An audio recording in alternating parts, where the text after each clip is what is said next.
மகளிர் எங்க கைய காட்டினாலும் வண்டி நிக்கணும். நமக்கு அக்கா இருக்குல்ல, அம்மா இருக்குல்ல, தங்கச்சி இருக்குல்ல, மகளிர் எங்க கை காட்டினாலும் மேலே ஏற்றணும். அரசு பேருந்தில் அதிரடி காட்டிய அமைச்சர். எல்லாம் ஓகேவாமா? யாரும் குறைகள் இருக்காமா? இல்ல செய்து ஓட்டுறவங்க எல்லாத்துக்குமே இந்த இடம் ஒரு போது நிக்க சொல்லி.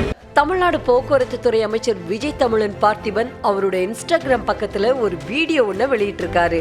அதுல சாலையில வந்துட்டு இருந்த அரசு பேருந்துல திடீர்னு ஏறி பஸ் டிரைவர் நடத்துனர் கிட்ட போய், நமக்கு அக்கா இருக்குல்ல, அம்மா இருக்குல்ல, தங்கச்சி இருக்குல்ல, மகளிர் எங்க கைய காட்டினாலும் பேருந்து நிக்கணும்னு சொல்லியிருக்காரு. அது மட்டும் இல்லைங்க, பேருந்துல இருந்த ஒவ்வொரு பயணிகள்கிட்டையும் போய் எல்லாம் ஓகேவாமா, ஏதாவது குறைகள் இருக்காமா அப்படின்னு நலம் விசாரிச்சிருக்காராம். நமக்கு அக்கா இருக்குல்ல, அம்மா இருக்குல்ல, தங்கச்சி இருக்குல்ல, மகளிர் எங்க கை காட்டினாலும் மேலே ஏற்றணும்.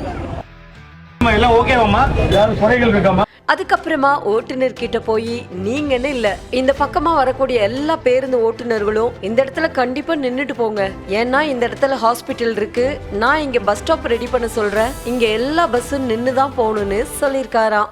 செய்து ஓட்டுறவங்க எல்லாத்துக்குமே இந்த இடம் ஒரு போது நிக்க சொல்லி. ஏன்னா லேடிஸுக்காக பெரிய ஊருக்காங்க எல்லாமே வராங்க. ஹாஸ்பிட்டல் ஒரு வேற பிரச்சனைகள் இருக்கா? அண்ணா ஹாஸ்பிட்டல் நிறுத்துனுங்க. இது பஸ் ஸ்டாப். பஸ் ஸ்டாப் போட சொல்றேன். இங்க எல்லா பஸ்ஸும் தான் போகணும். ஒரு பஸ் ஸ்டாப் டெம்பரரியா போட்டிருக்காங்க.